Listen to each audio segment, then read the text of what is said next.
Tzavé. La paracha se termine, en tout cas juste à la fin de Shishi, par 3 phrases qui sont très, on va dire, programme de vie. Akadosh Baruch Hu dit, faites un Mishkan, faites des korbanot, v'noadeti shama l'Ibnei Yisrael. C'est là-bas que je me présenterai au Bnei Yisrael, v'nikdash bichvodi, cet endroit ça kadosh, v'kidashti et Ohel Moed. Akadosh Baruch Hu dit, je vais sanctifier Ohel Moed et Amizbeach, v'et Aaron v'et banav akadesh ra'inli. Akadosh Baruch Hu va créer une kedusha spéciale sur Aaron et ses enfants. Quand on voit un Kohen, il faut respecter. Akadosh Baruch Hu leur a donné dans leur neshama une kedusha particulière. Et pas au cas je shachanti b'nom Yisrael v'iti lahem Elokim. À travers ce Mishkan, je pourrais résider parmi les Bnei Yisrael et je serai pour eux comme Dieu. Et alors, v'yadou, afin qu'ils sachent. C'est toi ce que je veux souligner. Ki ani Hashem Elokim. C'est moi Hashem leur Dieu. Asher hotzeti otam meretz Mitzrayim. C'est moi qui les ai sortis de Mitzrayim. Le shochni betocham. Dans quel but Hashem doit faire la sortie d'Égypte? Le shochni betocham pour qu'Hashem réside à l'intérieur de chacun. Ani Hashem Elokim. Le programme d'Akadosh Baruch Hu, la sortie d'Égypte, c'était pour qu'on arrive tous à devenir plein de Shrina et de Kedusha. Akadosh Baruch Hu a dit, je vous ai sorti d'Égypte pas simplement pour que vous étiez des pauvres esclaves que j'ai sauvés. Je vous ai envoyé en Égypte comme esclaves, je ne les ai pas enlevés pour nous sortir. Vous voulez quelque chose? Tout cet esclavage doit déboucher, aboutir sur quelque chose. Aboutir sur quoi? Pour devenir Mishkan Ashrina. Echal Hashem Ema, c'est marqué dans l'Enviim, chaque juif devient Echal, chaque juif devient Mishkan. Je suis sorti d'Égypte, le Shochni Betocham, sachez qu'Ashrina est en vous. Un homme doit être conscient. Par exemple, tout est à la route de Tziout, pourquoi j'ai pas le droit de me promener sans chaussettes ou des choses comme ça? Parce que c'est pas Matim avec Makdoucha, la Shrina est en toi. La Shrina est en toi. Vous voyez, quand il y a des choses qui sont Tziout, parce que je suis obligé, parce que j'ai un coup matériel, je suis obligé d'aller aux toilettes, mais je ferme la porte. Pas un chat. Parce que je représente une Kedusha, je suis un malach. Un homme doit être conscient, depuis la sortie d'Égypte, à l'intérieur de chaque juif, il y a une Kedusha, Gdola, qu'Akadosh Baruch Hu a dit, je vous ai sorti, le Shochni, je veux résider en vous. Comment on ressent ça? On fait une bracha avec Kavana. Merci Hachem. Tu vois, Sadigo, Rivrim, et tout ce qu'Hachem nous donne. Il y a dans les mitzvot de la paracha, les habits du Kohen Gadol, il y a un qui s'appelle le Me'il.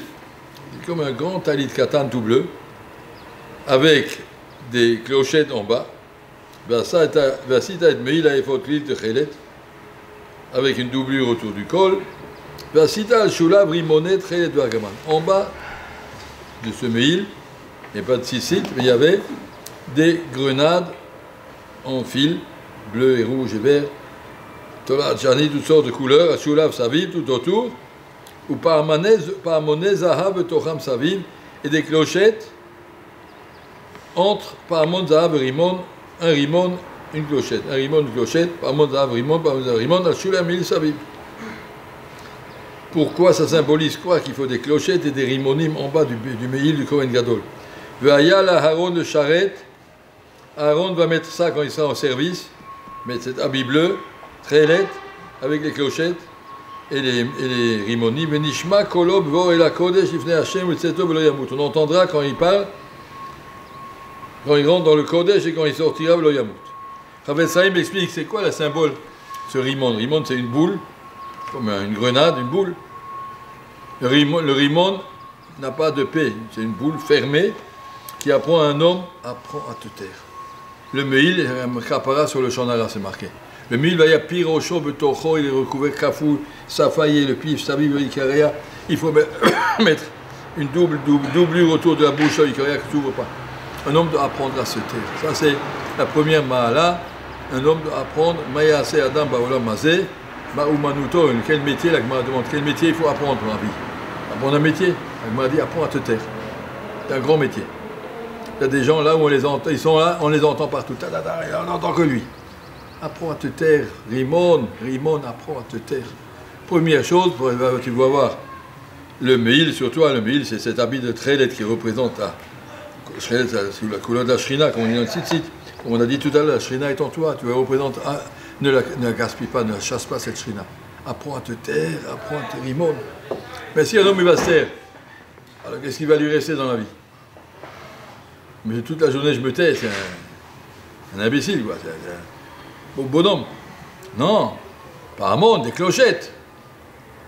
Les clochettes, dit la Gemara, Yachol, veut dire vrai, Torah Ken. Quoi, tu vas te taire toute la journée, même si je pense ma Torah, je dis par la personne, quelqu'un me demande, je sais pas. Non, rimon, pas un monde.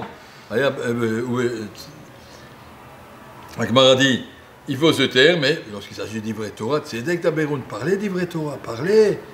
Au contraire, un homme c'est très important. Kadosh Baruch Hu, il t'a créé de toi, tu n'es pas un animal, il a créé un Koach HaDibour. Le Koach HaDibour, les plus grandes mitzvot qu'on fait dans la vie, c'est par le Dibour. Talmud Torah, la Tfila, toutes les grandes choses, les plus grandes Averot, le Shonara, et Birkat Hashem Khalila, les plus grandes, le Dibour, c'est ce qui caractérise l'homme. Alors, on ne t'a pas dit de te taire. Tais-toi quand tu n'as rien à dire.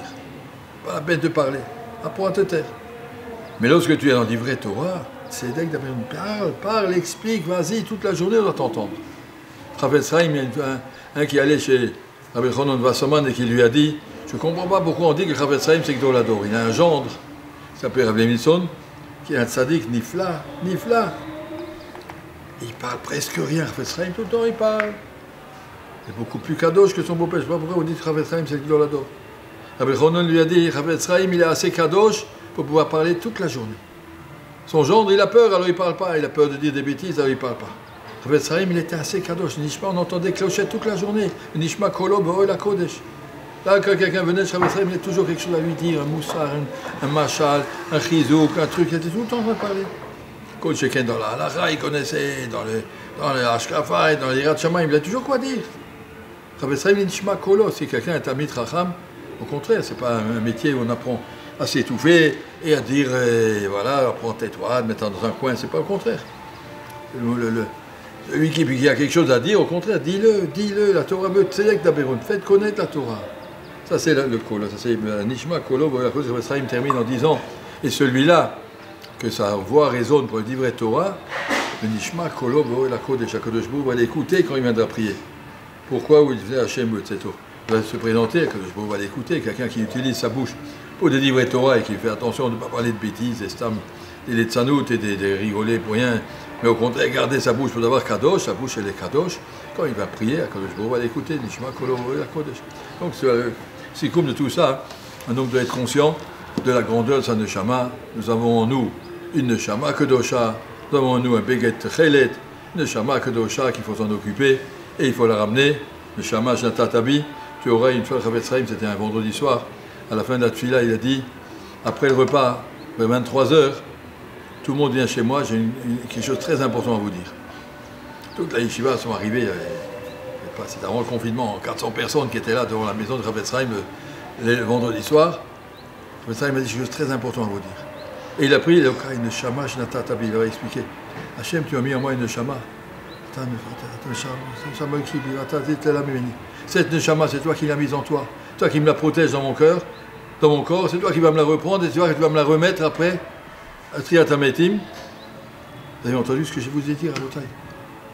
Mais faites attention à ce qu'on dit. Regardez, la même neshama que tu as en toi, c'est celle-là que tu auras après Triat HaMetim. Après 120 ans, tu vas remettre la même. Si tu la salis, de quoi tu auras l'air? Teoraï, neshama, teoraï, faites attention, gardez votre neshama. Le Tzraïm m'a dit, vous avez entendu, c'est pour ça que je vais vous venir ce soir. Entendez, écoutez les mots que vous dites, neshama, tu m'as donné une neshama, et tu vas me demander de la rendre, et tu vas me la remettre après, c'est à moi, c'est ma neshama. Essayez de la garder propre, de la garder belle. On a un meil, coulot, trelet, clean, tout beau, et ça, Hachem, qu'on arrive à le garder beau.